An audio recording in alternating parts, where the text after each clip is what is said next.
आपुला तो एक देव करून घ्यावा, तेने विनजिवा सुख नोव्हे.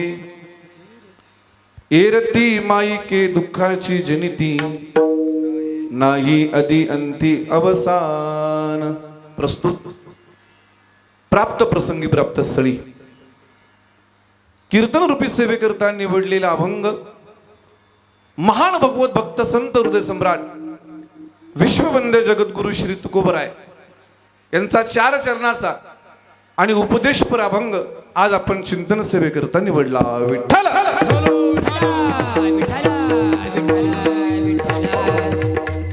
अभंग अतिशय गोड आहे. जगद्गुरु तुकोबरायांचा 4 चरणाचा अभंग आज आपण चिंतन सेवेकरता निवडलाय. फक्त ट्रबल द्या आणि नॉर्मली इको कमी करा. दशक्रिया असेल, वर्षश्राद्ध असेल किंवा पुण्यतिथी असेल, अशा निमित्ताने कीर्तनकाराने उपदेशपर अभंग निवडावा असा संप्रदायाचा अलिखित नियम आहे. म्हणून आपण सुद्धा जगद्गुरु तुकोबरायांचा हा उपदेशपर अभंग आज चिंतन करता निवडलाय. अभंग अतिशय गोड आहे. या अभंगात तुकाराम महाराज आपल्याला सांगतात की बाबा, यच्चेवत मानव जहाला आल्यानंतर प्रत्येकाला गरज आहे सुखाची, आणि ते सुख पाहिजे असेल तर तो देव आपला करून घ्या असं वर्णन करणारा अभंग आज आपण चिंतन सेवेकरता निवडला आहे. विठ्ठल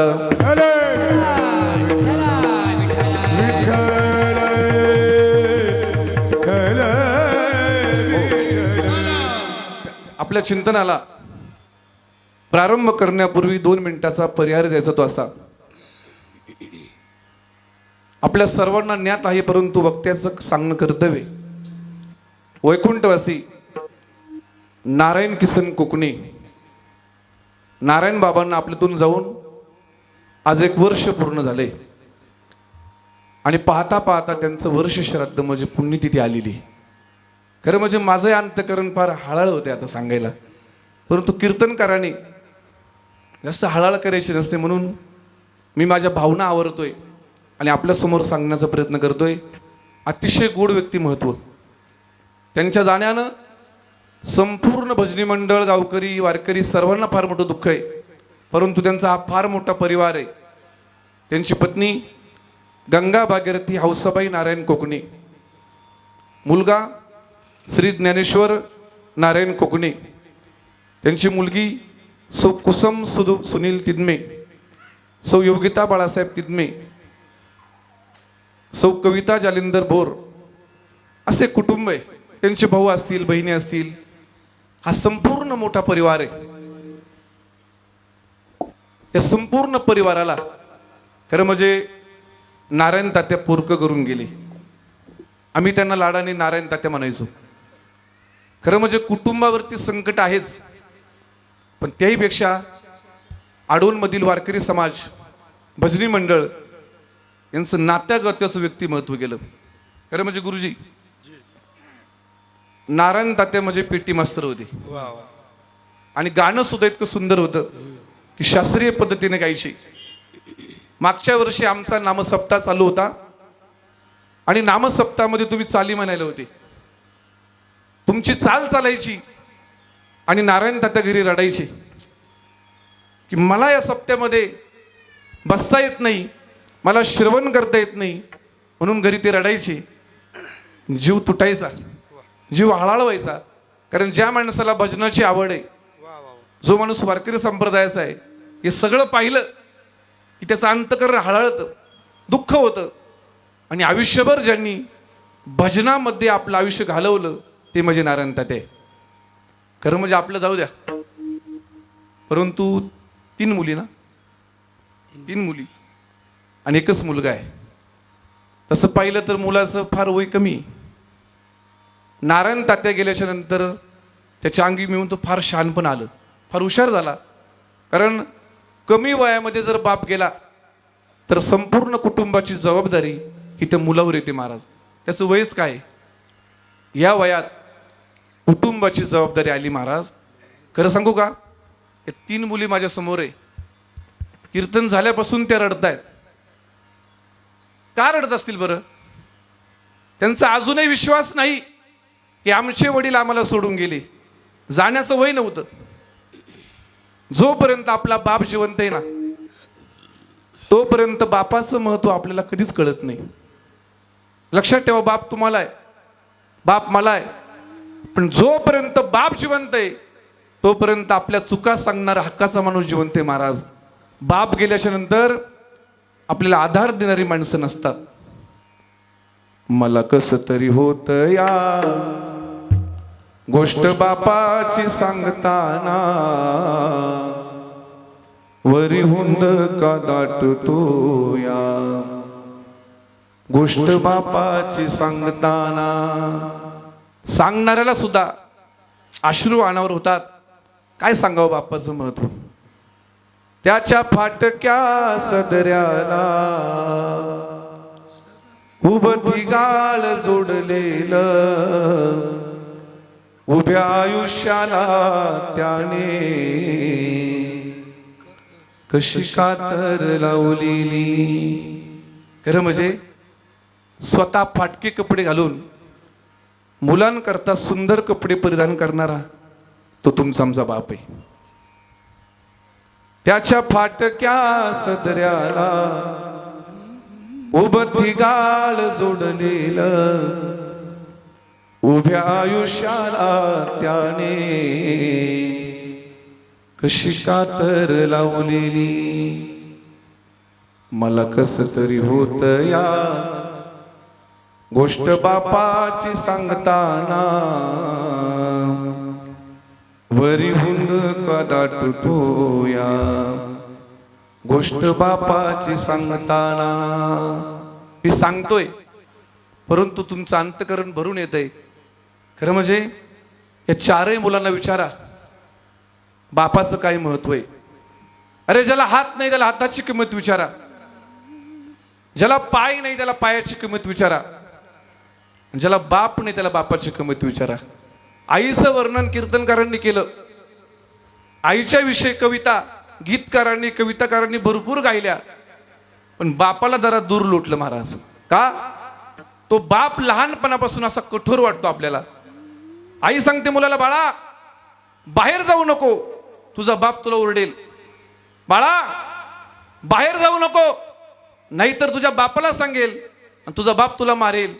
लहानपणापासून मुलाला असे विचार बिंबवल्यामुळे त्या मुलाला वाटतं माझा बाप म्हणजे फक्त रागीट, माझा बाप म्हणजे फक्त शासन करणारा, असे विचार होतात महाराज.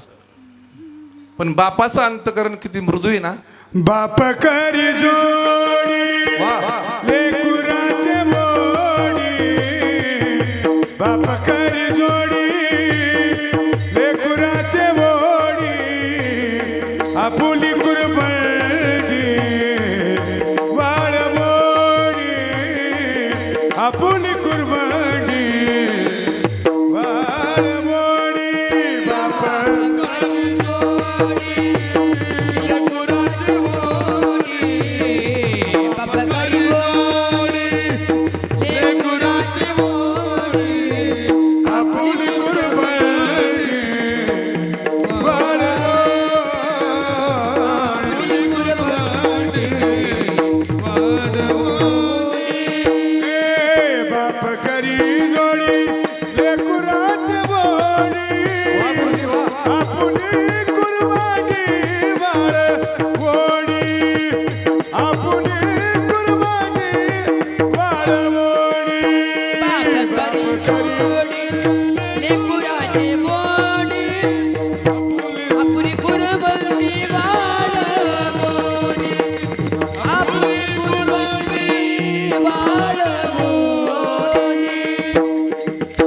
बाप बाप करी जोडी लेकुराचे होडी आणि आपुली कुरवंडी वाळवणी. आयुष्य झिजवतो बाप कुणा करता? ते फक्त लेकरांकरता. लक्षात ठेवा, बाप म्हणजे घराचा पाया आहे. बाप स्वाभिमानी बाना, बाप कणखर कणा, त्याच्या काळजात सुद्धा लाजाळूची संवेदना. बाप घराचा तो पाया, आई कळस त्यावर, जेव्हा खचतो ना पाया, तेव्हा कोसळते घर. बाप म्हणजे घराचा पाया सांगितलंय. आणि घराचा पायाच एकदा गेला की संपूर्ण घर कोसळून जातं महाराज. बाप कठोर वाटतो ना, पण बाप कधी कळतो ऐका. ज्या टायमाला मुलीचं लग्न असतं, अरे लोकांच्या दारात जाऊन त्याने उसने पैसे आणलेले असतात आणि मुलीचं लग्न थाटामाटात व्हावं म्हणून बाप लग्नात असतो, मंगलाष्टक होतात. पण ज्या टाइम मुलीचा भाऊ रडतो, मुलीची आई रडते, सगळे रडतात, पण बाप रडत नाही का? अरे तो विचार करतो, मीच जर रडलो तर माझ्या मुलीला काय वाटेल. मुलगी निघून जाते आणि रात्रीच्या 12 वाजता तो आमचा बाप हुशार, त्याला शब्दच उमटत नाही. माणसांसमोर रडली नाही, रात्री का रडताय? तो बाप सांगतो, अरे मी जर माणसांमध्ये रडलो असतो ना तर माझ्या मुलीला वाटलं असतं तर बापावर कर्ज झालं म्हणून बाप रडतोय. पण तळ हाताच्या पुढासारखी जपलेली मुलगी ही कायमची मला सोडून गेली म्हणून आता ढसाढसा रडतोय महाराज. उरामंदी माया त्याच्या काळ्या मेघवानी, दाखविना कधी कुणा डोळ्यातल पाणी.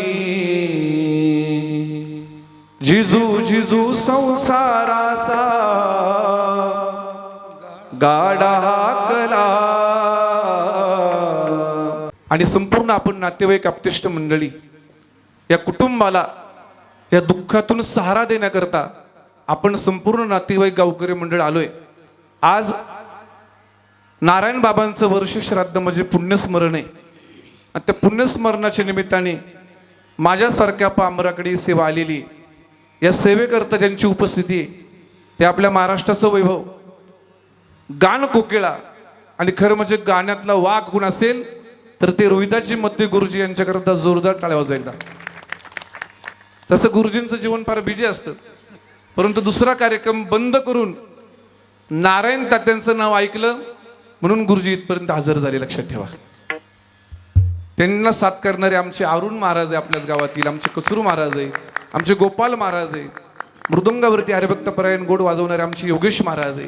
ही संपूर्ण टाळकरी मंडळी आहे. आणि काय योग आहे, आज साधूचं आगमन झालं म्हणजे महाराज मंडळी आले आणि साधू आले. आमचे हास्यानंद बाबा टाळ वाजवतात त्यांच्या करता. आणि खरं म्हणजे आज मला मनापासून आवाज भेटला पांडू बरं का. एकदा सिस्टीम करता टाळ्या वाजवा. हे कीर्तन आपल्याला युट्यूबला सुद्धा ऐकायला मिळेल, कारण विश्वगुरु युट्यूब चॅनेल ही शूटिंग करते बरं का. लक्षात ठेवा. सर्वांच्या चरणावरती नतमस्तक होतो आणि एक पाऊण तास 1 तास आपल्याला चिंतन सेवा अभंगावर करायची आहे. सर्वांगाचे कान करून ऐका. विठ्ठल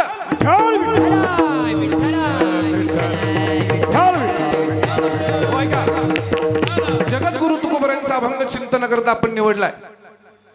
आपण जर मानवांचा विचार केला तर प्रत्येक माणसाला इच्छा आहे आणि प्रत्येक माणसाची इच्छा वेगवेगळी बरं का. पोपट बाबा, कोणाला तमाशा आवडतो तर कोणाला कीर्तन आवडतं, म्हणजे आवड वेगवेगळी, प्रत्येकाची आवड भिन्न आहे. लक्षात ठेवा. आता पोपट बाबा तुमचं गाव मुकणे, बरोबर. तुम्हाला भाकर आवडते की चपाती? दोन्ही. नाही, एकच सांगा काहीतरी. जास्त काय आवडतं? तुम्ही लय पुढचे, तुम्ही ऐकणारच नाही आमचं. बरं, तुम्ही चपाती आवडते की भाकर? त्यांच्यावर नका बोला आता, आपल्याकडून चपाती की भाकर? नागलीची भाकर आवडते. बरं, भाकर नागलीची का बाजरीची? नागलीची. त्यांना बोलता ना कोणती? बाजरीची. बरं, बाजरीची भाकर चुल्यावर आवडते का गॅसवरची? चुल्यावर. बरं, तेल लावून की तूप लावून का बिगर तेलाची? बिगर तेलाची. कडक की नरम? कडक. म्हणजे भाकर आणि जेवण म्हटलं तर इच्छा वेगवेगळ्या आहेत. विठ्ठला, आता मी तुम्हाला अशा 3 इच्छा सांगणार आहे वा वा. का त्या इच्छा सर्वांना सारख्या आहे. मलाही आहे, तुम्हालाही आहे. माणसाची पहिली इच्छा आहे की प्रत्येक माणसाला वाटतं मी सर्वज्ञ व्हावं आणि सर्व क्षेत्रातलं ज्ञान मला असावं. ही माणसाची पहिली इच्छा. माणसाची दुसरी इच्छा, प्रत्येक माणसाला वाटतं मी कधीच मरू नये, मरण मला कधी येऊ नये, माणसाची दुसरी इच्छा. आणि माणसाची तिसरी इच्छा, प्रत्येक माणसाला वाटतं मी सुखी असावं, दुःख माझ्या जीवनात कधीच येऊ नये. विठ्ठल. खरा विठ्ठल. अशा माणसाच्या 3 इच्छा आहेत. त्यातली पहिली इच्छा आहे, प्रत्येक माणसाला वाटतं मी सर्वज्ञ असावं, सर्व क्षेत्रातलं ज्ञान मला असावं, मला पक्वजातलं कळावं, मला गायनातलं कळावं, मला कीर्तनातलं कळावं, मला सिस्टीम मधलं कळावं. पण सगळं कळतं का? सगळ्या प्रकारचं ज्ञान एका माणसाला कधीच होऊ शकत नाही. देव काय करतो, एक ठिकाणी कुठेतरी कमी ठेवतो, दुसरीकडे जास्त देतो ज्ञान. पण सगळं ज्ञान एकाला होऊ शकत नाही. एक बहादर माझ्याकडे आला, अशी वाळू घेतली, म्हणे महाराज. म्हटलं बोल, तुम्ही कीर्तन करता? म्हटलं हा. मग सांगा माझं उत्तर, ही वाळू किती? काय उत्तर द्यायचं आता? म्हटलं बाबा, अरे ती हातात वाळू आहे तुझी, मोजणार कसं? तुम्हाला अजिबात अक्कल नाही म्हणे, कीर्तन करता कशाला? माझंही डोकं हँग झालं बा. मग तो म्हणे मग मी सांगू का? म्हटलं सांग. तो ने महाराज काय तुम्हाला अक्कल नाही, ही वाळू म्हणजे मुठभर वाळू. म्हणजे काय लोक डोकं लावतील. पोपट बाबा, एक माणूस माझ्याकडे आला आणि त्याने मला विचारलं, महाराज तुम्ही कीर्तन करता म्हणजे बरंच वाचता, बरंचसं ज्ञान असतं, मला सांगा गाढवाच्या अंगावर केस किती म्हणे? काय म्हणजे काय लोक विचारतील, त्यांना तपासही लागत नाही. म्हटलं दादा, आता जर याला उत्तर दिलं नाही तर हा म्हणेल मी बाबाची जिरवली. मग काय उत्तर द्यायचं? म्हटलं गाढवाच्या अंगावरती 1,21,000 केस आहे म्हटलं. मग तोही हँग झाला. त्याला वाटलं बाबाने काहीतरी उत्तर दिलं. मग तो घरी गेला, त्या गाढवाने एक गाढव विकत आणलं. कशा करता? केस मोजायला सुरुवात केली. आता मला सांगा, किती दिवस केस मोजल्यावर गाढवाचे केस मोजता येईल? बरं, मोजून काही फायदा आहे का? पण लोक काय ज्ञान प्राप्त करते सांगता येत नाही. विठ्ठल.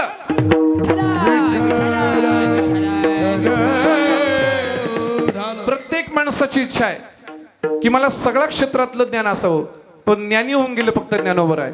विवेका सागरा ज्ञानाच्या सागरा,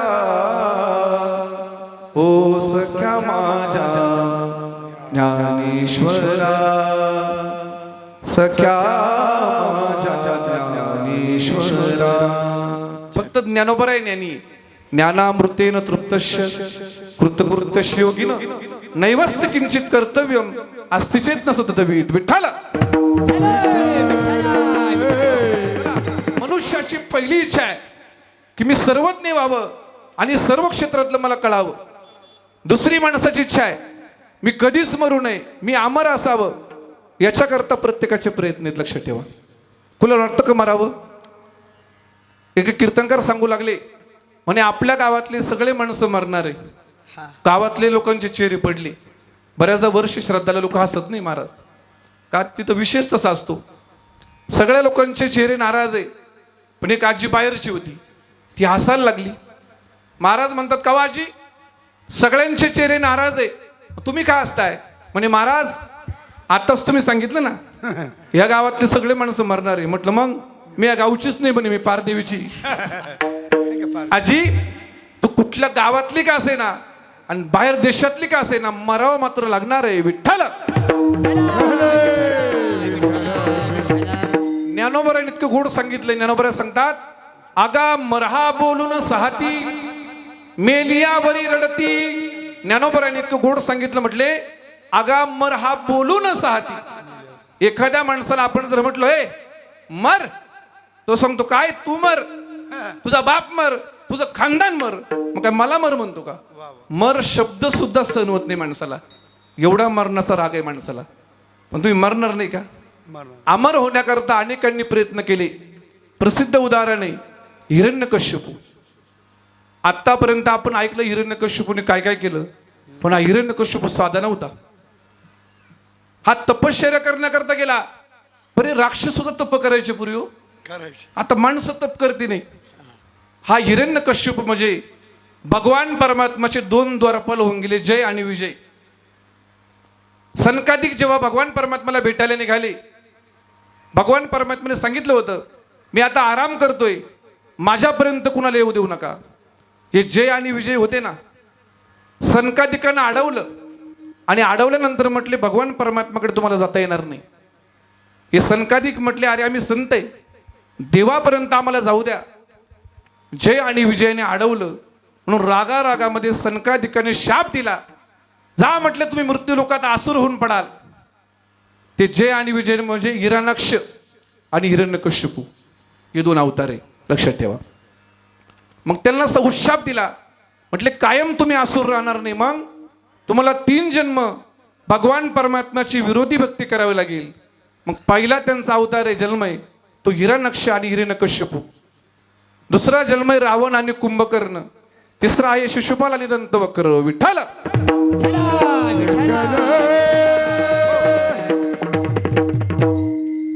असे ते जय आणि विजय हिरण्यक्ष आणि हिरण्यकश्यपूच्या रूपाने आलेले आहेत. दुसरी कथा अशी सांगितली जाते गुरुजी, कश्यप नावाचे ऋषी होते. कश्यप, त्यांना 2 पत्न्या, एक दिती आणि दुसरी आदिती. सायंकाळच्या वेळेला दिती नावाची पत्नी कश्यप ऋषींकडे गेली. आपलं नातं काय ऐका, दितीपासून राक्षस आहे आणि आदितीपासून देव जन्माला आलेले आहेत. म्हणजे देव आणि राक्षस कोण आहे? कोणते भाऊ? सावत्र भाऊ ना. मग काही लांबचं नातं नाही. मग चोरांचं आणि पोलिसांचं काय फार लांबचं नातं असतं का? अहो एकच राहतात ते. दिती सायंकाळच्या वेळी आपल्या पतीकडे गेली आणि सांगितलं माझी काम इच्छा पूर्ण करा. कश्यप ऋषी सांगतात बाबा ही सायंकाळची वेळ आहे आणि सायंकाळच्या वेळेला हे कृत्य करू नये. पण दिती मात्र ऐकत नव्हती. श्रीहट्ट, बालहट्ट आणि राजहट्ट. श्रीहट्ट पुरवलेला आहे. जो गर्भ राहिला सायंकाळच्या वेळी तो गर्भ म्हणजे हिरण्यक्ष आणि हिरण्यकश्यपू. विठ्ठल.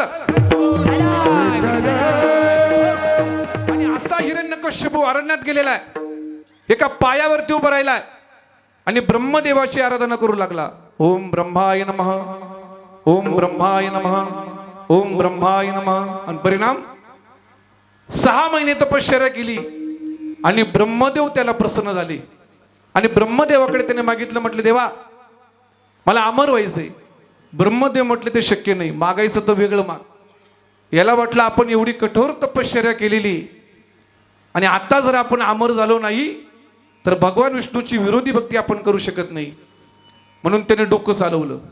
म्हणे देवा मला असे वरदान द्या की दिवसा मरण नको, रात्री मरण नको, घरात मरण नको, बाहेर मरण नको, पुरुषाकडून मरण नको, स्त्रीकडून मरण नको, शस्त्राने मरण नको, अस्त्राने मरण नको, 12 महिन्यातला कुठल्या महिन्यात मरण नको. काय डोकं असेल महाराज? आपलं चालेल केवढं डोकं अरुण महाराज? कधीच नाही. ब्रह्मदेव तथास्तु म्हटले आणि महाराज अत्याचार केला, नाम घेऊन येते देवाचे आणि हे ब्रीद हिरण्यकश्यपूचे. देवाच्या विरोधी भक्ती करू लागला आणि नृसिंह भगवान प्रगट झाले आणि हिरण्यकश्यपूला मारणार. तर हिरण्यकश्यपू हसायला लागला. म्हटले देवा तुम्ही मला मारू शकत नाही. म्हटले का रे? म्हटले मला ब्रह्मदेवाचं वरदान आहे. भगवान परमात्मा म्हटले अरे त्या ब्रह्मदेवाचा मी बाप आहे. म्हटले काळजी करू नको. मारताना महाराज उंबऱ्यात घातला, उंबऱ्यावर. उंबरा म्हणजे घरातही नाही आणि बाहेरही नाही. मारताना नखाडी मारला. हे जे आपले नख आहेत हे आश्रय नाही आणि शस्त्रही नाही. मारताना सायंकाळच्या वेळी मारला. दिवसा नको, रात्री नको, मग सायंकाळ निवडली. अर्धा जबडा सिंहाचा आहे, अर्ध शरीर माणसाचं आहे. मानव नाही, दानव नाही, स्त्री नाही, पुरुष नाही. मारला का? नाशिवंत देह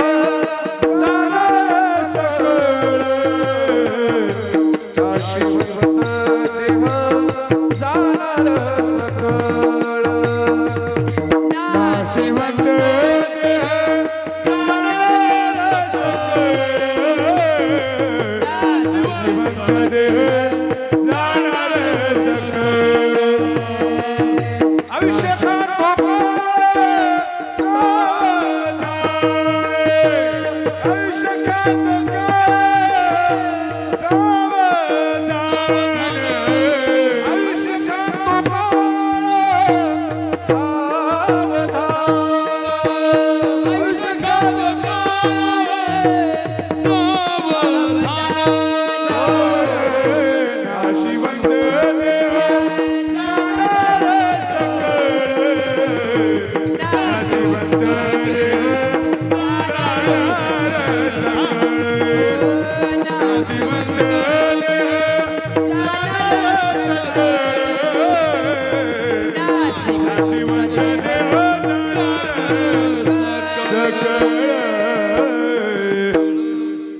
नाशिवंत देह जाणार सकळ,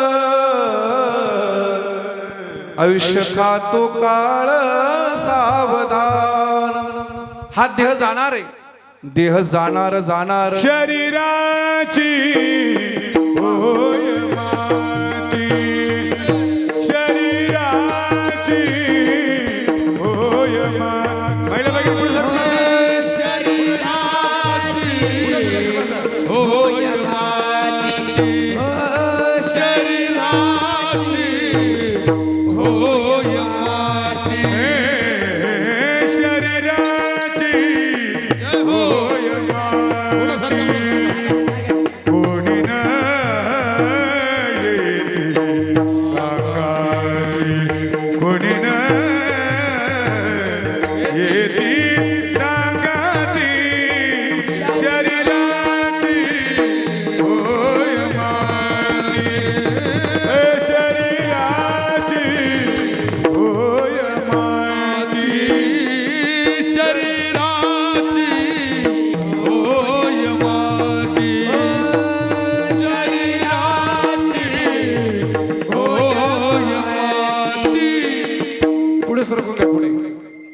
शरीराची होय माती. या शरीराचं काय होणार आहे म्हटले? माती होणार आहे. हा देह जाणार आहे. जातस्य ध्रुव मृत्यूर ध्रुवम जन्म मृतस्य तस्मात् परिहारार्थे नत्वम शोची तुमरसी. आएगा सो जाएगा राजा रंक फकीर, एक सिंहासन चल चढ़े एक बंदे जंजीर. येत नाही बुरो आले अवतार, येत नाही बुरो आले अवतार. येरते पामर जीव किती,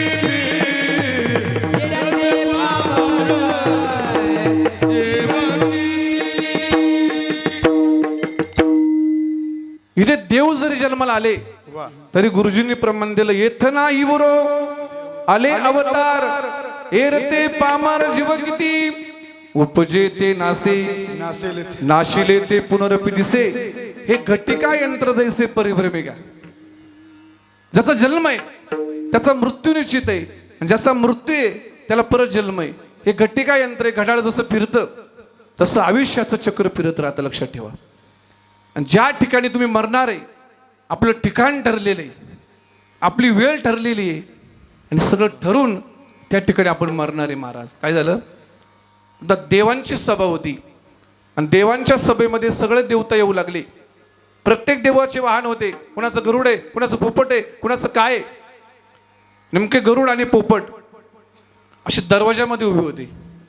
प्रत्येक देवता आले की दर्शन घ्यायचे, रामराम करायचे. नेमकं यम देवता आले. पर यम पाहिला तर लोकांना काटा फुटतो महाराज. कारण मारिती तोडीती झोडीती निष्ठुर यमाचे किंकर बहुसार. यमाने त्या पोपटाचं कपाळ वाचलं आणि यम त्याच्याकडे पाहून हसला. जसा यम हसला तसा पोपट घाबरून गेला आणि गरुडाकडे गेला. म्हटलं, गरुडा, हा यम माझ्याकडे पाहून हसला, याचा अर्थ माझा मृत्यू निश्चित आहे. काय करायचं? म्हटले, काम कर, मी लाखो किलोमीटर लांब वरती तुला नेऊन सोडतो. मग गरुडाने पोपटाला आपल्या पाठीवर घेतलं. लाखो किलोमीटर वरती एक सरोवर आहे. त्या सरोवरावरती एक पिंपळाचं झाड आहे आणि त्या पिंपळाच्या झाडाच्या बुडात त्या पोपटाला नेऊन सोडलं आणि गरुड इकडे सभेत आला. सभा संपलेली आहे. यम जेव्हा आला तेव्हा गरुडाने विचारलं, हो यमदेवा, आत्ता तुम्ही पोपटाकडे पाहून हसले होते, का हसले होते सांगा. यम म्हटलं, जाऊ दे रे, ते माझं दररोजचं काम आहे. नाही नाही, हसले का ते सांगा. तो म्हणे, हसलो याच्याकरता का पोपटाचं कपाळ वाचलं मी, आणि त्याच्या कपाळात असं लिहिलं होतं की आज 12 वाजता लाखो किलोमीटर वरती या पोपटाचं एका सरोवरावरती पिंपळाचं झाड आहे, त्या झाडाच्या बुडात या पोपटाचा मृत्यू आहे. मी हसलो याच्याकरता हा पोपट किती दिवस पळाला म्हणजे लाखो किलोमीटर लांब जाईल आणि त्या पिंपळाच्या झाडाच्या बुडात जाईल आणि त्याचं मरण येईल. आज मात्र देवाची वाणी खोटी ठरणार आहे आणि पोपट मरणाचं वाचणार आहे म्हणून हसलो. हा गरुड म्हटला देवा आत्ताच त्याला लाखो किलोमीटरवरती मी सोडून आलोय म्हटली. महाराज तो देव आहे. ज्या ठिकाणी तुमचं मरण आहे त्या ठिकाणी बरोबर मरण येतं. लोक सांगतात अहो त्याला म्हटलं होतं जाऊ नको, तो त्याने माझं ऐकलं नाही म्हणून मेला. बाबा तू काही लई शहाणा नाही.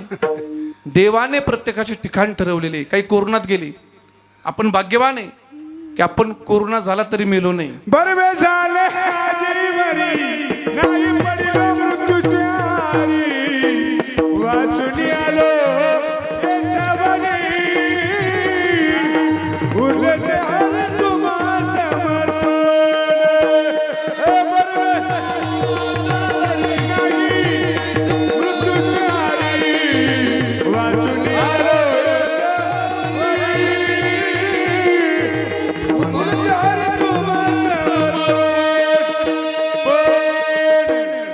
हो बरवे झाली आजीवरी नाही पडलो मृत्यूचे आहारी. आपण मेलो नाही आपलं भाग्य. पण प्रत्येक जीवाचा प्रयत्न काय आहे? तर मला मरण न यावं ही प्रत्येकाची इच्छा आहे. चला माणसाची तिसरी इच्छा आहे. इथे बसलेल्या प्रत्येक माणसाला वाटतं काय मी सुखी असावं. वाटतं की नाही? का वाटतं कुणाला दुःख व्हावं? मज लागे दुःख मज लागे दुःख व्हावे ऐसे कोणी भावे ना जीवे. कोणाच्या जीवाला वाटत नाही की मला दुःख व्हावं. पण खरं सांगा दुःख होतं की नाही? जो देखे सो दुखिया बाबा सुखिया कोई नहीं रे. राजा दुखिया प्रजा दुखिया दुखिया घर बैरागी. साधूने घर सोडलं. पण साधू दुःखी कशामुळे? जेवायला पाहिजे ना. म्हणजे साधूही दुःखी म्हटली, सगळंच दुःखी. विदुराने मैत्रेय ऋषींना प्रश्न विचारला श्रीमद भागवतात की गुरुदेव प्रत्येक माणसाला सुखाची इच्छा आहे, पण सुख येत न येता प्रत्येकाच्या जीवनामध्ये दुःख काय येतं? प्रश्न विचारला. सुखाय कर्मानि करोति लोको नत्ते सुखम वान्य दुपार वा विंदेत भूयस्तत्र दुःखम यदत्र युक्तम भगवान वदेन. म्हटलं देवा गुरुदेव प्रत्येकाच्या जीवनामध्ये दुःख काय येतं? म्हटले विदुरा कारण लोकांना अजून सुख कशात आहे हेच कळालं नाही. आपल्या दुःखाची काय कारण आहे हो? एक जण डॉक्टरकडे गेला आणि म्हटला डॉक्टर साहेब माझं पोट दुखतंय. डॉक्टर म्हटले कधी बसून? हा म्हणे शेजारच्यांनी बंगला बांधले बसून. कधी पोट क्लिअर व्हायचं? एका माणसाचा मुलगा 12वी पास झाला आणि 12वी पास झाल्यामुळे त्याने 2 किलो पेढे आणले आणि 2 किलो पेढे सगळा गावात वाटू लागला. पेढे घ्या पेढे, माझा मुलगा 12वी पास झालाय, पेढे घ्या. सगळा गावात वाटू लागला.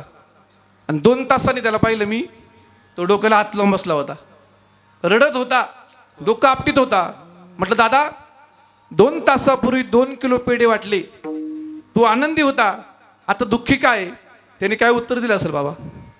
तो 2 तासापूर्वी माझा मुलगा 12वी पास झाला होता आणि त्याला 90% मार्क मिळाले होते, मग आता दुःखी काय? म्हणे आमच्या शेतात एक काम करणारी बाई आहे आणि तिचा मुलगा 12वीला होता, त्याला 95% मार्क मिळाले म्हणून दुःखी म्हटली. आणि आपलं असंच आहे महाराज. याचे टोमॅटो जास्त निघाले हा त्याच्यावर जळवतो, त्याच्या म्हशीचं दूध चांगलं निघालं हा त्याच्यावर जळवतो, याच्या घरात प्रगती व्हायला लागली का तो जळवतो. दुसरं आहेच काय आपलं? आपण दुःखी कशाने? 2 मित्र त्यांच्या सोबत लग्न झाले, सासूरवाडी एकच, पण एका घरामधून सारखा हसायचा आवाज यायचा, एका घरामधून सारखा रडायचा आवाज यायचा, भांडणाचा आवाज यायचा. याची बायको त्याला म्हटली का रे हो तुम्हाला अक्कल नाही? म्हटली लग्न झाल्यापासून भांडणं. हा तुमचे मित्र दोघं नवरा बायको कसे मजेत राहतात, गाडीत फिरतात, सारखे हसतात. हा मित्र संध्याकाळी त्याच्याकडे गेला. तो मित्रा आपले लग्न सोबत झाले रे? तो हा आपली सासूरवाडी पण एक आहे. म्हटले ते खरे म्हणे. का रे? म्हणे सोबत लग्न झाले, तुमच्या घरातून सारखा हसायचा आवाज येतो आणि आमच्या सारखे भांडणं रे. नेमकी तुमची ट्रिक काय, तुमची पद्धत काय? तो बाबा जे तुझं आहे ना तेच माझं आहे. काय गंमत आहे? म्हटले तो म्हणे आमच्या घरात जर भांडणं झाले तर आम्ही तोंडाने नाही भांडत, मग माझ्या बायकोला जर माझा राग आला ती लाटणं घेते फेकून मारती. अरे गंमत काय? पण तो लागलं का बायको असत, उकलं का मी असतो. विठ्ठल आपलं तरी काय? खरंय ते. आपल्या दुःखाची कारण फार नाही, पण एक बारकावीने ऐका. तुम्हाला जर खरं सुखी व्हायचं असेल तर समाधानी राहायला शिका महाराज. आपण समाधानी नाहीये. भगवान परमात्म्याने आपल्याला झोपडीत राहायला दिलं ना, तर झोपडीत समाधान माना, तुम्ही सुखी झाल्याशिवाय राहणार नाही. समयासी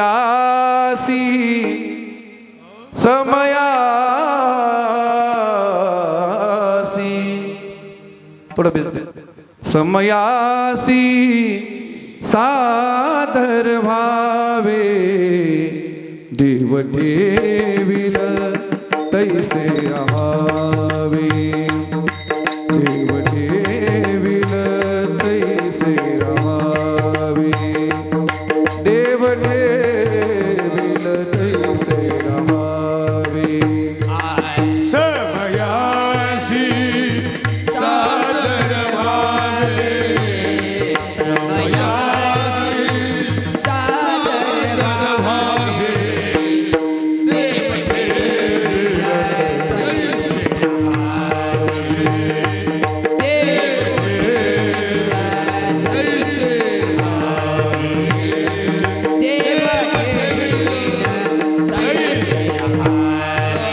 महाराज सांगतात तुम्हाला सुखी व्हायचं असेल तर जीवनामध्ये एक उपाय करा. काय? समाधानी राहा. का समाधानी राहा? त्याचं कारण फार गोड सांगितलं. कोणत्या दिवशी तुम्हाला मरण येईल आणि कोणत्या दिवशी येऊन तुमचे प्राण घेऊन जाईल सांगता येत नाही. काय गोड अभंग आहे महाराज. गायला की अंगावर शारे उभे राहतात.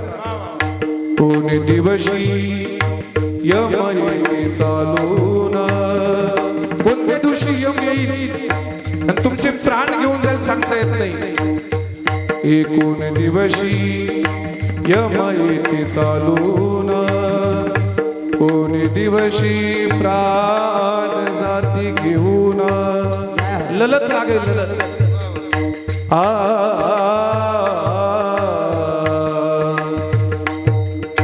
थोडं म्हणा म्हणा. कोण दिवसी यम नाम रे नाम जोगिया मोरे घर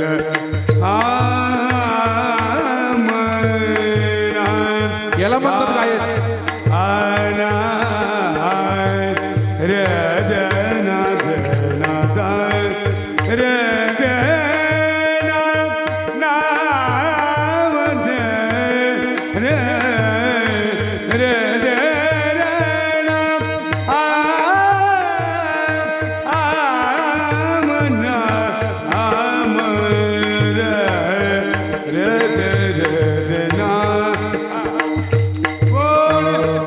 कोणी दिवशी यम येते चालून, कोणी दिवशी प्राण जाती घेऊन, कोणी दिवशी स्मशानी जाऊन. एकटे रहावे, एकटे रहावे, समयासी समयासी समयासी सादर व्हावे, देव ठेविल तैसे आहावे, देव ठेविल तैसे आहावे, देव ठेविल तैसे आहावे. काय गोड शब्द तुकोबरांचे. वा वा वा. कोणी दिवशी यम येती चालून, कोणी दिवशी प्राण जाती घेऊन, कोणी दिवशी स्मशानी जाऊन. एकटे राहावे, एकटे राहावे, समयासी सादर व्हावे. समाधानी राहा. महाराज आम्ही जर समाधानी राहिलो तर अहो समाधानीच नाही आपण. ज्या माणसाकडे सायकल आहे ना, त्या सायकलवाल्याला वाटतं ज्याच्याकडे मोटरसायकल आहे तो सुखी. स्प्लेंडर. ज्याच्याकडे मोटरसायकल आहे त्याला वाटतं मोटरसायकलीत काही खरं नाही, महाराज लोक गाड्यांत फिरतात, गाडीवाला सुखी. ज्याच्याकडे आल्टो आहे ना, आल्टो, तो आल्टोवाला म्हणतो नाही स्विफ्ट गाडी सुखी. स्विफ्टवाला म्हणतो नाही आता XUV पाहिजे. म्हणजे माणूस कधी समाधानी नाही. माणसाने उलटं चालावं. ज्या माणसाकडे फोर व्हीलर आहे ना, फोर व्हीलर, त्याने विचार करायचा आपल्याकडे 4 चाकी गाडी आहे, पण आपला मित्र त्याच्याकडे टू व्हीलर आहे, समाधान मानायचं. ज्याच्याकडे टू व्हीलर आहे त्याने विचार करायचा अरे आपल्याकडे मोटरसायकल आहे, आपल्या मित्राला सायकल आहे. ज्या माणसाकडे सायकल आहे ना त्याने विचार करायचा अरे आपल्याकडे सायकल आहे, आपला मित्र पायी चालतोय. आणि जो माणूस पायी चालतो त्याने विचार करायचा देवाने आपल्याला पाय दिले, अरे काही लोक पांगळे महाराज, त्यांचं काय, समाधानी राहा महाराज. तुम्ही सुखी झाल्याशिवाय राहणार नाही, लक्षात ठेवा. किती आनंदी आनंद, किती आनंदी आनंद या झोपडीत माझ्या, या झोपडीत माझ्या, या झोपडीत माझ्या. भूमीवरी पडावे, भूमीवरी पडावे, आकाश पांघरावे, पायाकडे पहावे, पायाकडे पहावे, या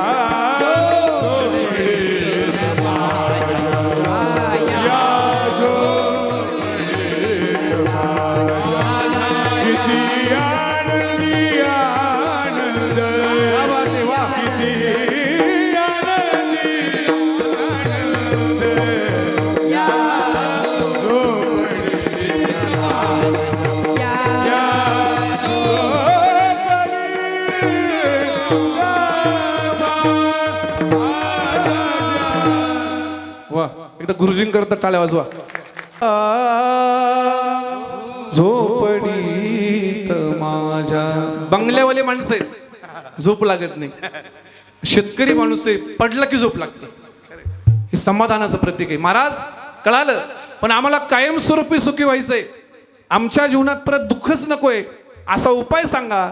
सुखी होण्याकरता उपाय सांगतात महाराज अभंगाच्या पहिल्या चरणात. आपुला तू एक वा, देव करून घ्यावा, हरी बोल.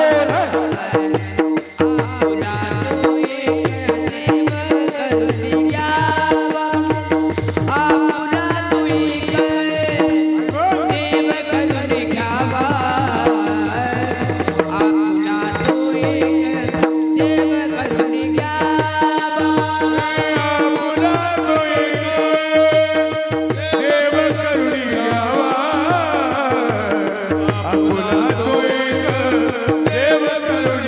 करून घ्यावा.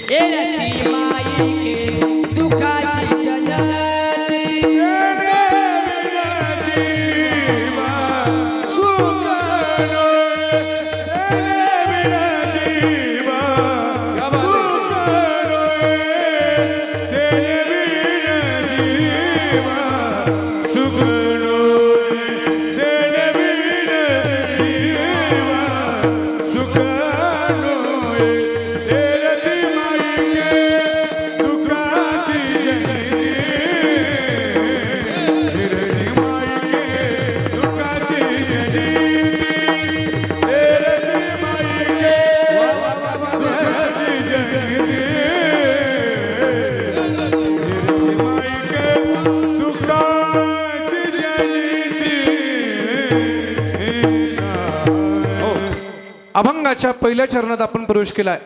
शब्दाचं चिंतन तुमच्यासमोर मांडणारे मी ऐका. पहिला शब्द आहे आपला, तो एक देव करून घ्यावा. आणि पहिला शब्द आहे आपुला. जीवनामध्ये कधीतरी आपल्याला प्रश्न पडला पाहिजे की आपलं नेमकं कोण आहे. कोण आहे आपलं?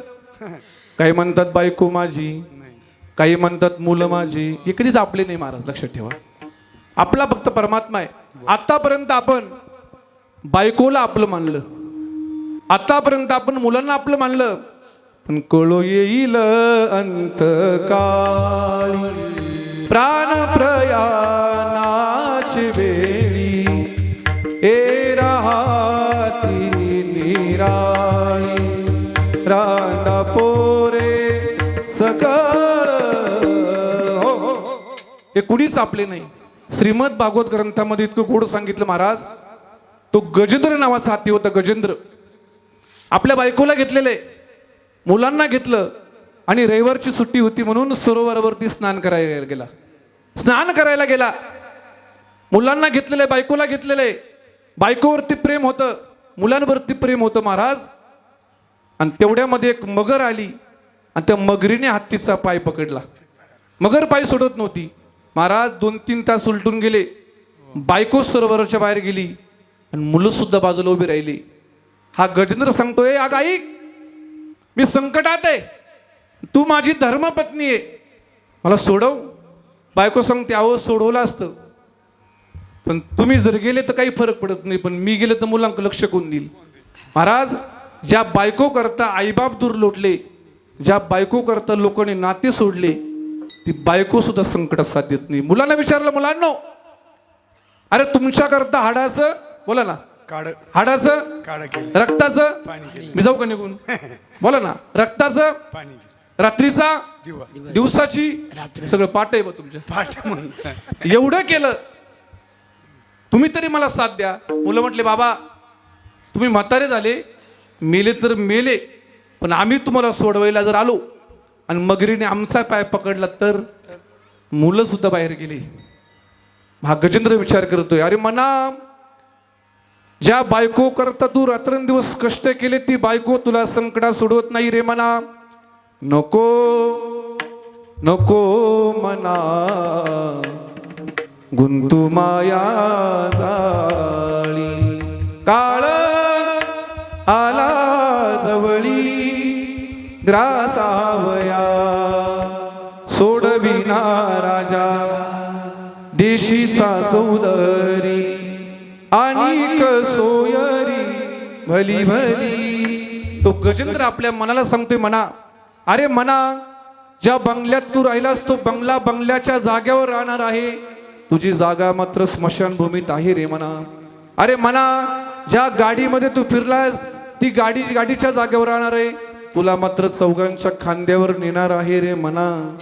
ज्या मुलांकरता रात्रंदिवस कष्ट केले, ते मुलं 10व्याला दाबून जेवणार आहे, पण तू मात्र एकटाच तिथे राहणार आहे, म्हणून कुणाच्या नादी लागो रे नको रे मना. विचार करतो आपण कधी कधी, महाराज मग नेमका सोडवणारा कोण आहे? तुका म्हणे तुला सोडवी ना कोणी, एका चक्र पाणी वासोनिया वासोनिया. सोडवणारा फक्त भगवान परमात्मा आहे महाराज. नाही रे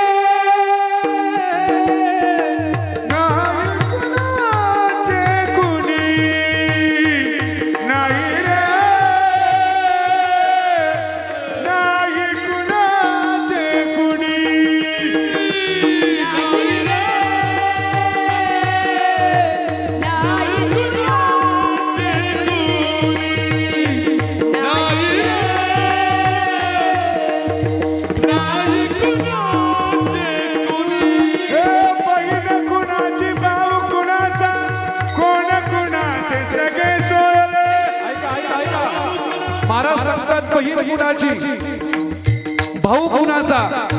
आणि गुरुजींनी फार गोड म्हटलं, कोण कुणाचे सगळे सोय रे. कोण कुणाचे महाराज? भाऊ भाऊपर्यंत आपलाय. अरे लहानपणी एका ताटात जेवणारे 2 भाऊ लहानपणी जीवाला जीव देतात, पण तेच सख्खे भाऊ जेव्हा मोठे होतात ना, तेव्हा लहान भाऊ मोठ्या भाऊला सांगतो, ए दादा, माझ्या बांधावर जर पाय देशील ना तर तुझं तगडं मोडून टाकील. सक्का भाऊन पक्का वैरी. कोण कोण असते महाराज? सख्खी बहीण असते.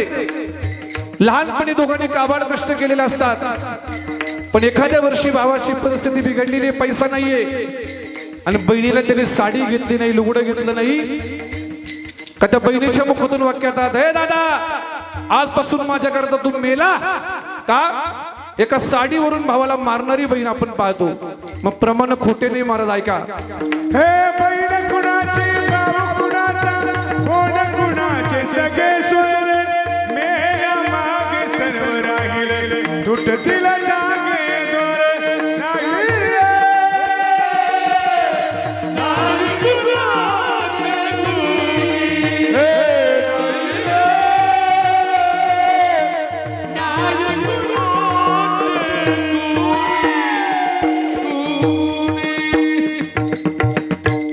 नाही रे नाही कुणाचे कुणी, कुणीच कुणाचं नाही. जन हे सुखाचे दिल्या घेतल्याचे, अंत हे काळीचे नाही कोणी. अंत काळीचा सोयरा तुका म्हणे विठुधरा.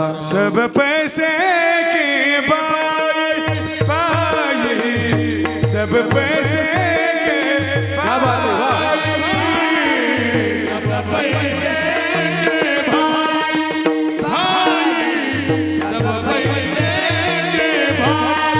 हे अपने पल्लों में पैसा होय तो सगळे लोग सलाम करे, अपना पैसा निकल गया तो कोई न मिटा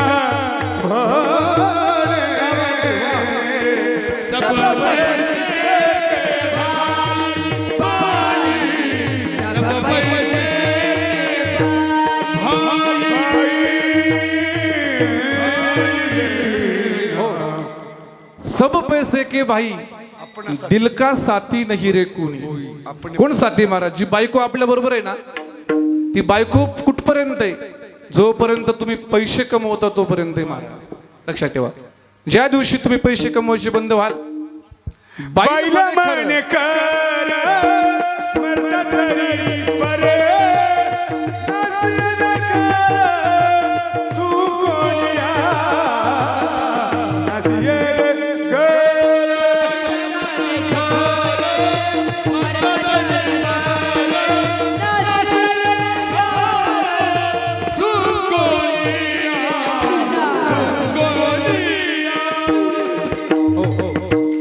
नाशिक जिल्ह्यामध्ये असं एक व्यक्तिमत्व आहे का कीर्तनकाराने शब्द बोलायचा की मागून प्रमाण आहे महाराज. सोपं नाही, शब्दाला प्रमाण आहे. त्याला बाबा सुद्धा प्रमाणात बोलणार असा लोक बरं का. ते महत्व. अभंगावर बोलणार मी सुद्धा आहे म्हणून प्रमाण आहे असं. बायको सुद्धा आपली नाही महाराज. बाईला म्हणे खर मरता तरी बरे, ही सख्खी बायको सांगते महाराज. नवीन नवीन लग्न जर झालं का नवरा बायकोची महाराज नाटकी पाहिजे. ही सांगते पाणी देऊ का, चहा देऊ का, कॉफी देऊ का, कुठपर्यंत. हे फक्त नवीन नवीन राहत. खरंय ते. अहो एका नवीन नवरीला आपण जर म्हटलं हो नाव घ्या वहिनी, पहिल्या वर्षी नाव तिचं असतं. येत होते जात होते, खिडकी वाट पाहत होते, खिडकीला 3 तारा, अडकी त्याला गुंगरबारा, पान खाते दरा दरा, घाम येतो धरा धरा. ती कुणाला व्यापारी, तिने सुपारी, सुपारीने ते वाड्याला, हांडाने ते पाण्याला, वाड्यात वाडे 7 वाडे, 7 वाड्यात 7 पलंग, पलंगावर गादी, गादीवर उशी, उशीवर कप, कपात घडी, घडीत वाजला एक, आणि टिंबचं नाव घेते मी अमुकाची लेख. काय नाव असतं महाराज. आणि 2-3 वर्ष उलटून जर गेले, आपण जर म्हणलो वहिनी, हो वहिनी अहो नाव घ्या ना, मग ती म्हणते त्या दलिंद्राचं काय नाव घेता. पण ती किती नाव. राम बसले राज्यावर, सीता बसली अंकावर, आणि टिंबचं नाव घेते तेच माझ्या कुंकुवावर. कधी 2-3 वर्षांनी. आणि कचरू बाबा म्हातारपणात जर एखाद्या म्हातारीला आपण म्हटलो ओ वहिनी आजी नाव घेता का, ती सांगते कोणाचं. मग ती सुरू करते नाव. केंद्रात केंद्र, दूध केंद्र, आणि मान नशिबी पडलं म्हटले काळबेंद्र. एका बाईनं असं नाव घेतलं. जात होती हळदी कुंकवाला, बटन तुटलं बटव्याचं, आणि काय नाव घेत 7व्याचं. अहो म्हातारपणामध्ये प्रेम कमी कमी होत जातं, यालाच प्रपंच म्हणतात. म्हणून महाराज आपलं कोण असेल तर परमात्मा आहे. गोविंद मेरो है गोपाल मेरो है. मी एक दिवस वृंदावनला गेलो होतो, वृंदावनला. आणि वृंदावन मध्ये एक म्हातारा मनुष्य हिंदी बोलणारा होता. बाके बिहाऱ्यांच्या मंदिरात बसला होता, डोळ्यात पाणी होतं आणि तो भजन करत होता. गोविंद मेरो है गोपाल मेरो है श्री बाके बिहारी नंदलाल मेरो है. मी विचारलं, बाबा क्यों रोते हो, हे भजन क्यों गाते हो, हे आंसू काय के है. त्या म्हाताऱ्या माणसाने सांगितलं, म्हटले महाराज आयुष्यभर काबड कष्ट केले, मुलांकरता बंगला बांधला, गाडी बंगला सगळं कमवलं, आणि म्हातारपणामध्ये कंबरात लात मारली आणि घराच्या बाहेर हाकललं महाराज. मग रडता का. अहो रडतो याच्याकरता की मुलांनी हाकललं, बायकोने हाकललं, पण बाके बिहारीच्या मंदिरात आलो, 2 तास भजन करतो फक्त. किती? 2 तास भजन करतो. माझा परमात्मा म्हटले मला खायला 2 टाइम देतो. भजन त्याचं करता करता. कराल तुम्ही एकदा. विठ्ठल माझा माझा माझा माझा माझा विठ्ठल माझा मी विठ्ठलाचा. विठ्ठल माझा माझा माझा माझा माझा विठ्ठल माझा मी हे विठ्ठल माझा मी विठ्ठलाचा. विठ्ठल माझा मी विठ्ठलाचा. विठ्ठल माझा मी विठ्ठलाचा. ताली वाजवा, ताली वाजवा.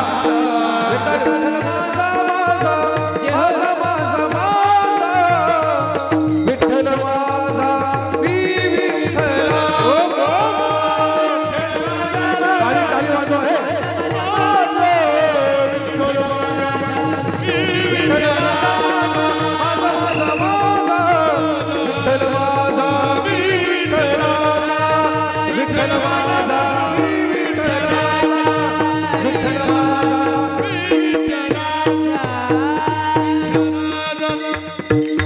फक्त परमात्मा आपला आहे म्हणून आपुला तो एक.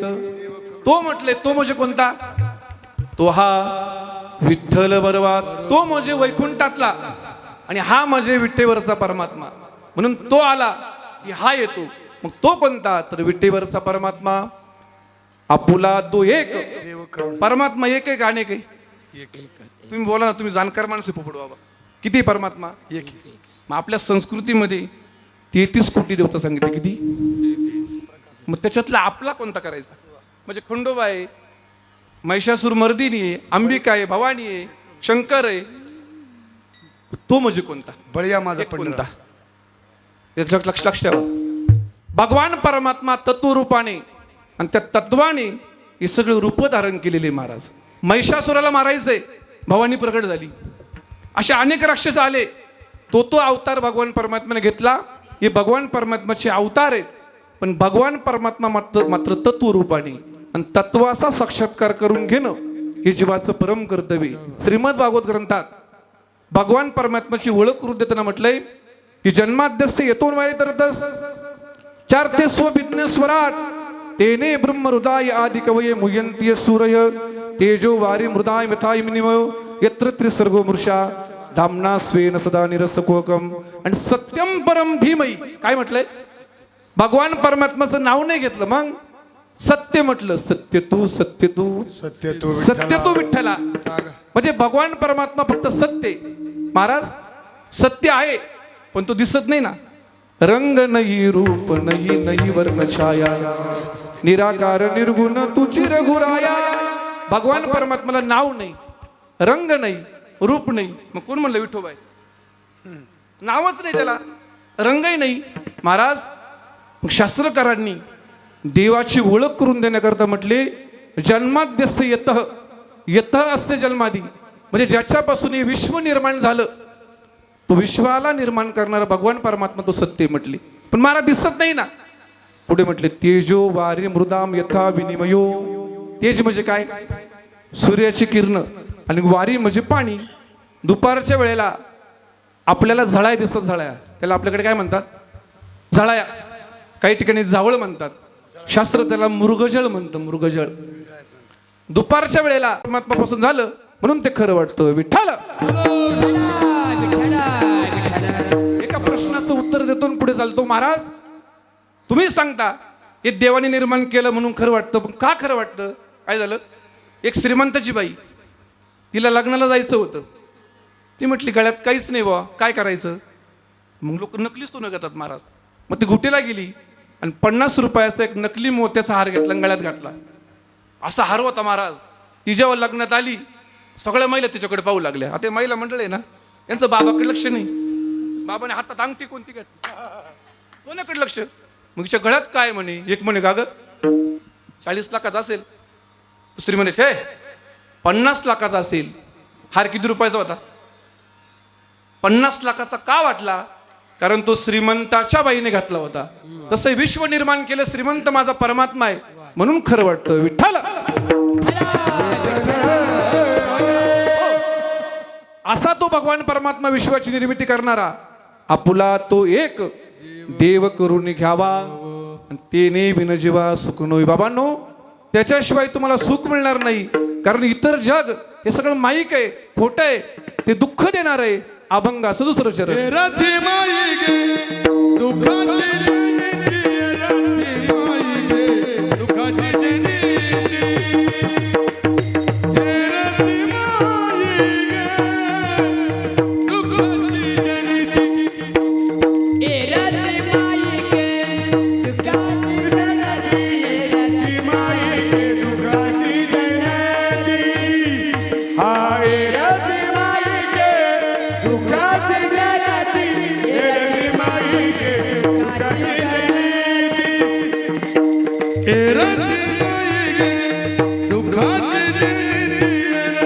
माई गे दुःखाची जनिती.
रती माई के दुःखाची जनिती, नाही आधी अंती अवसान.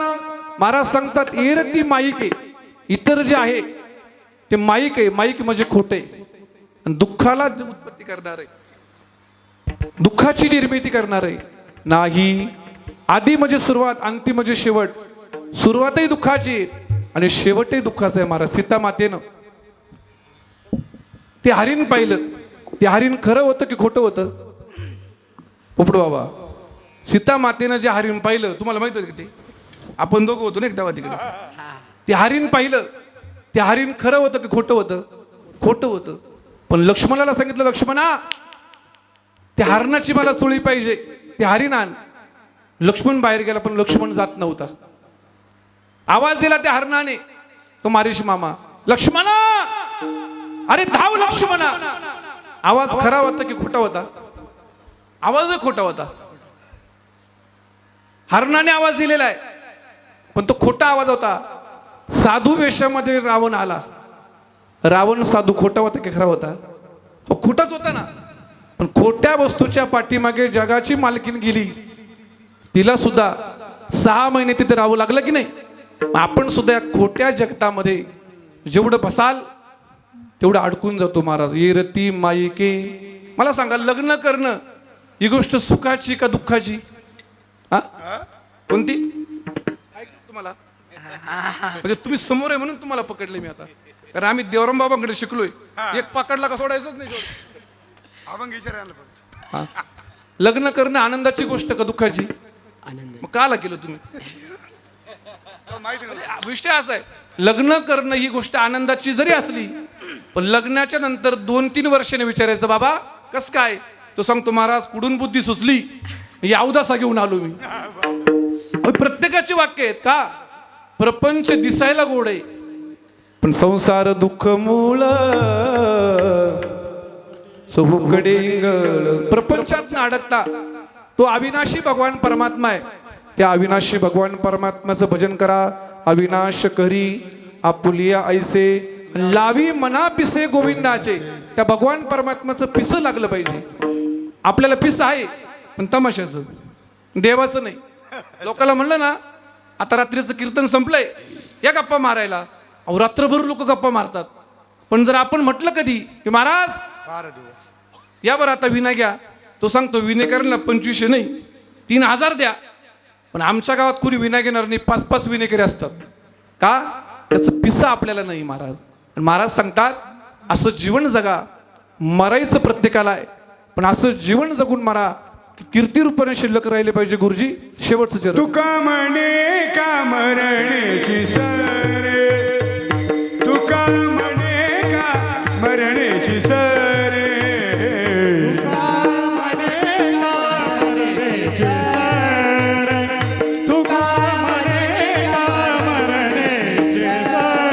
उत्तमची उरे कीर्ती भाग, उत्तमची उरे कीर्ती मागे, हेरती मायके दुखाची जनिती, हेरती माय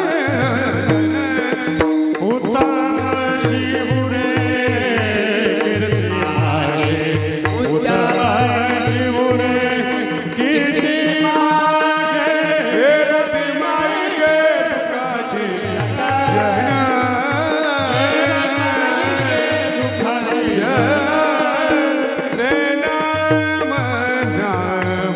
ज्ञानेश्वर माऊली,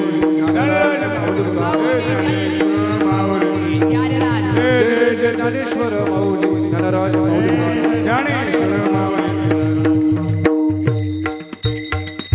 जगद्गुरु तुकोबरा सांगतात की बाबा, तुका म्हणे एका मरणेची सरे, उत्तमाची उरे कीर्ती मागे. मरायचं प्रत्येकाला आहे पण प्रपंचामध्ये आयुष्य घालून मरू नका.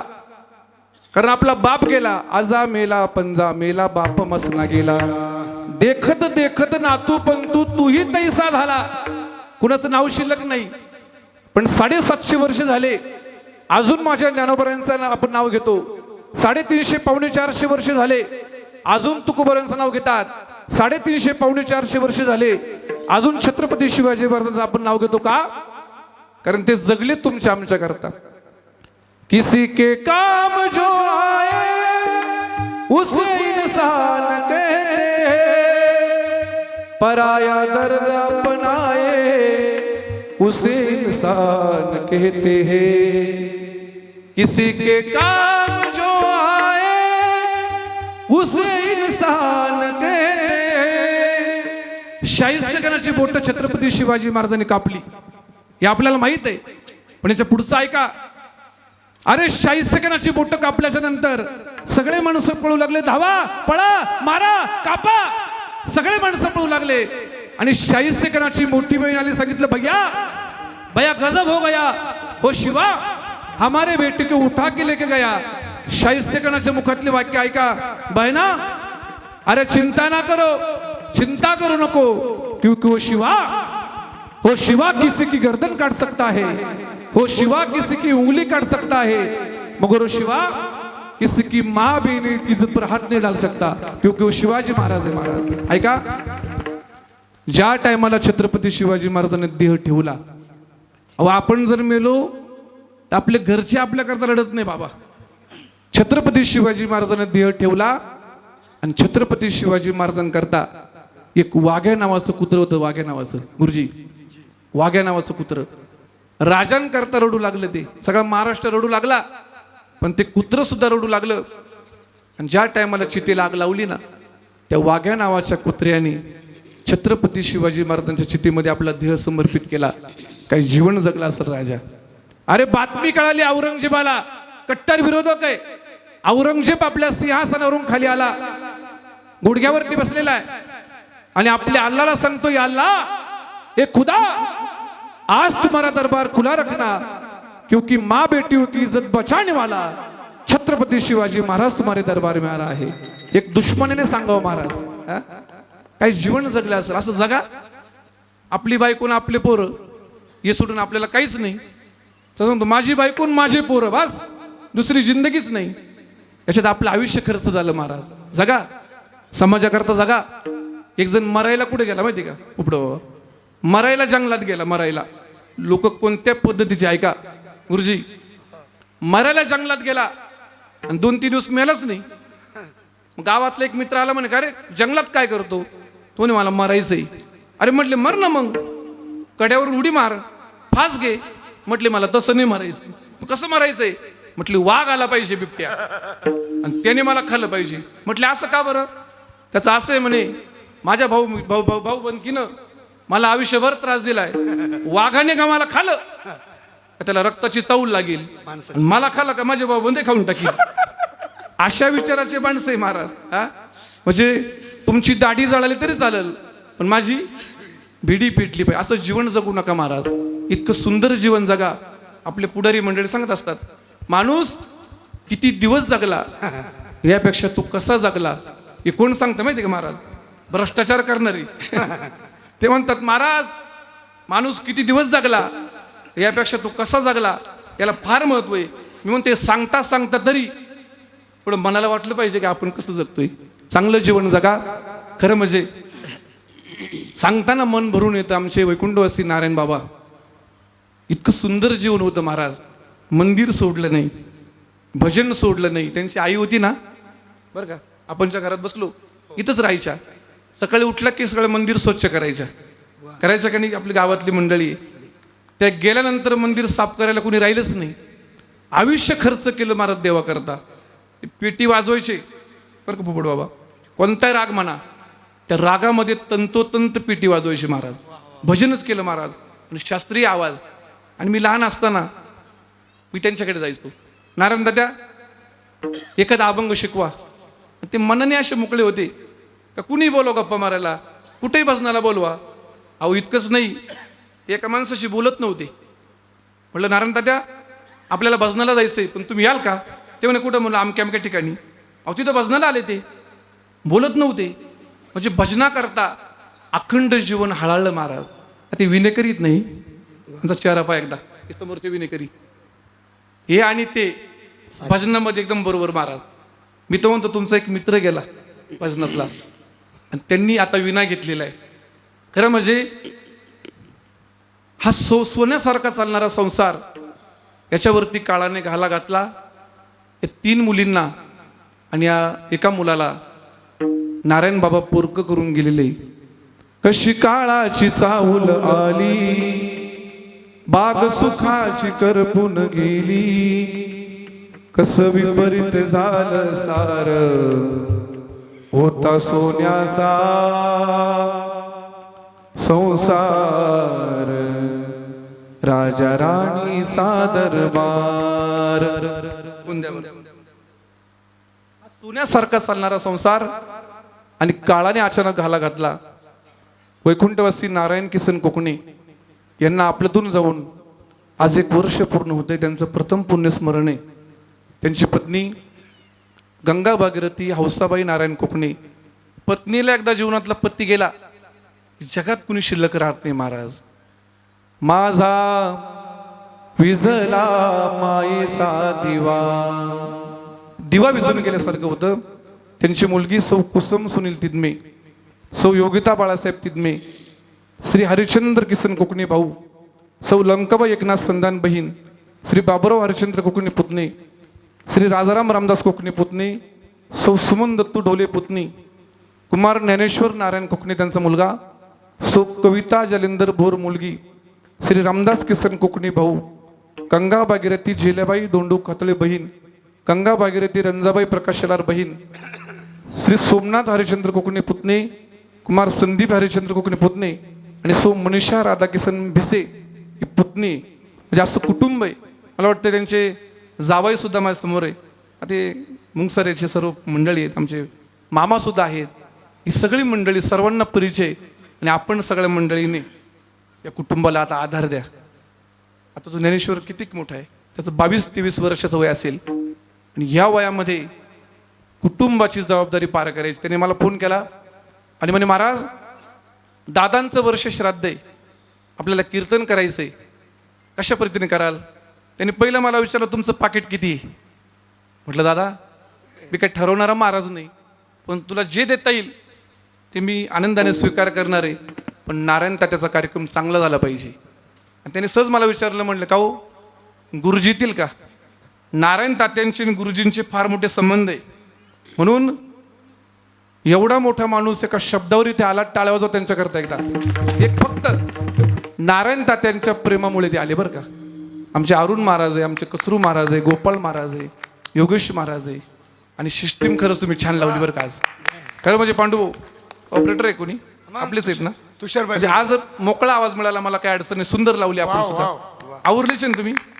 वा वा. मेदडे साऊंड सिस्टीम काय अडचण नाही. भरपूर कार्यक्रम आपले वाजवलेले म्हणजे सुंदर नियोजन आहे. लोकांना बसायला जागा नाहीये. मला वाटलं 10-15 लोक असतील त्यांच्यामध्ये आपण कीर्तन करायचं, परंतु तिथपर्यंत लोक आहेत गेटपर्यंत.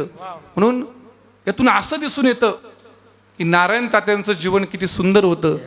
चांगली माणसं देवाला आवडतात आणि भगवान परमात्मा त्यांना लवकर घेऊन जातो, हे त्याचं उदाहरण आहे. म्हणून भगवान परमात्माला अशी आपण विनंती करू. शास्त्र सांगतो 2 मिनिटात आणि कीर्तनासह संपवतो. ज्या टायमाला माणसाचं मरण येतं, मृत्यू होतो, त्याच्यानंतर 3 दिवस त्याचा आत्मा हा त्याच्या घरात राहतो. गरुड पुराण, अंत्येष्टी असे ग्रंथ आहेत, याच्यातलं वर्णन येते. आणि 3 दिवसानंतर 7 दिवस तो आत्मा संपूर्ण परिसरात फिरतो. जागा जमीन नातेवाईक तिकडे असतात तिकडे फिरतो. दशक्रिया विधीला पिंड ग्रहण करण्याकरता येतो. दशक्रिया विधी आहे, 13वाचा विधी आहे. त्याच्यानंतर मासिक श्राद्ध असतं. मासिक श्राद्धाला पिंड ग्रहण करण्याकरता येतो. असं कुठपर्यंत चालतं 1 वर्षभर. आणि आजचा जो दिवस आहे, आजच्या दिवशी हा जीवात्मा आणि कुटुंब यांचा संबंध संपून जातो. म्हणून आपल्याकडे 1 वर्षभर कुठलेही शुभ कार्य करत नसतात. आता काही बिनलाजे काही करतात सोडून द्या, परंतु 1 वर्षभर कुठले शुभ कार्य करायचं नसतं, कारण 1 वर्षभर कुटुंबाला सुतक असतं. म्हणून आजच्या दिवशी ज्ञानदान, अन्नदान, वस्त्रदान असं दान केलं हे संपूर्ण जे काही पुण्य हे समर्पित करायचं असतं.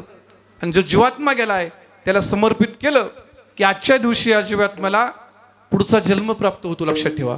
म्हणून आपण सुद्धा परमात्म्याला अशी विनंती करू, देवा अगदी गोड व्यक्तिमत्व, आमचे जीवस्य कंठस्य, आमचं श्रद्धास्थान आम्हाला सोडून गेलेले नारायण बाबा, तुम्ही त्यांना या जीवन मरणाच्या फेऱ्यातून मुक्त करा आणि कायमस्वरूपी तुमच्या चरणावरती, तुमच्या पायाजवळ त्यांना पेटी वाजवून राग रागिनी गाण्याकरता ठेवा, अशी आपण परमात्म्याला विनंती करू. आणि याच ठिकाणी आपल्या सेवेला पूर्ण विराम. विठ्ठल जय जय विठ्ठल.